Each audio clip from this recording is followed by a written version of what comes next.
Hello and welcome to another tutorial on Quail. Today I'll be working on adding a new physics model into the code.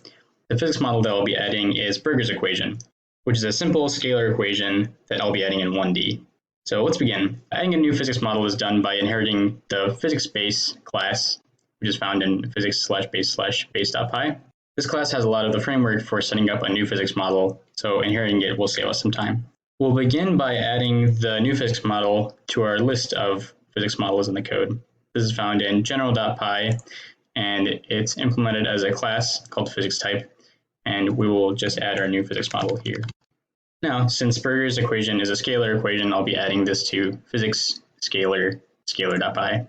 So I'll give that file and let's begin. So any new physics model is a class that inherits the base physics class. There are three attributes that need to be defined. So the first one is number of state variables. Since this is a scalar equation, there's only one. The number of dimensions also needs to be specified. I'm doing this in 1D, so this will also be one. And next, we need to set the physics type, which is what we set in general.py. Now I'll work on setting up some of the mappings that are necessary to get, for example, our initial condition functions mapped correctly to this class. This function is called setMaps. So since this inherits a lot of the mappings from the base class, we can run the setMaps function from physics base. For demonstration, I will just map one function here. In order to create a mapping, this is just implemented as a Python dictionary. So there is one function that works for any physics model. It's the uniform function. So I will add that in. This is where any other functions that are implemented for initial conditions and exact solutions can be added, but this will be enough for demonstration. So now we need to set this mapping to be used. So for the initial condition, we'll use IC function map, and we'll use the update command to add that. And same with the exact function map and the boundary condition function map. Now that our function mappings have been updated, we can also add some source terms if we're interested, and I will add just a simple source term here. This is done by updating self.sourceMap, similarly to how we updated the previous maps.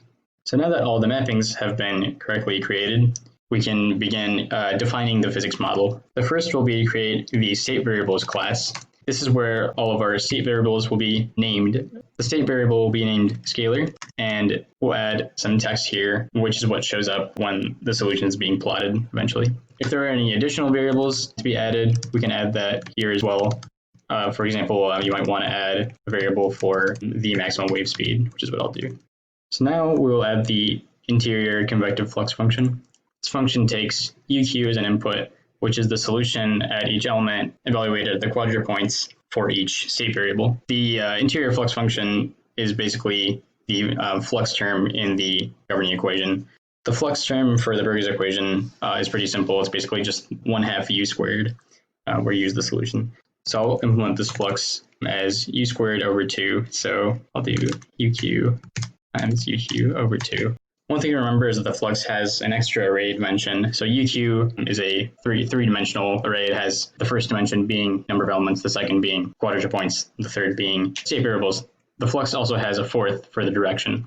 So I will just add an extra dimension at the end, which is done with the numpy expand dims function. Now we will return f. We also need to return none after that. If we want to, this is where we can return some other extra variables that can be used elsewhere in the code, but for now, we will ignore that. The next step is to define any additional variables that need to be computed. The inputs to this function are the name of the variable to be computed, UQ again, which is the solution at the quadrature points, and flag non-physical, which is a Boolean to select if we would like to flag a non-physical value or not. So first we'll get the name of this variable. And this comes from the additional variables class that we already defined up here. The only option we have here is max wave speed. So for each option in additional variables, so basically for each variable that is implemented, you will need a separate if statement to check for that. So if max wave speed is what is requested, we will calculate that the way it should be calculated for Burger's equation, which is just to take the absolute value of the solution, since the solution is the wave speed for Burger's equation. We'll do that with the numpy absolute function. It's good practice if a variable other than max wave speed is requested to raise a not implemented error, and we will just return our result. So that's all we'll need to implement our Burger's equation model here. And you can see what we did was create the mappings to the functions, set up the variables that we're interested in, set up a function to calculate the flux, and another function to compute the additional variables like the max wave speed. There are other things that can be added. For example, if you have a numerical flux function that you want to add for your physics model, that can be done as well. But if you don't have one to implement, in this case we don't, you can just use Lax-Friedrichs, which works for all physics models. That's all that's needed. This is now a complete description of the Burger's equation model that can be used in Quail.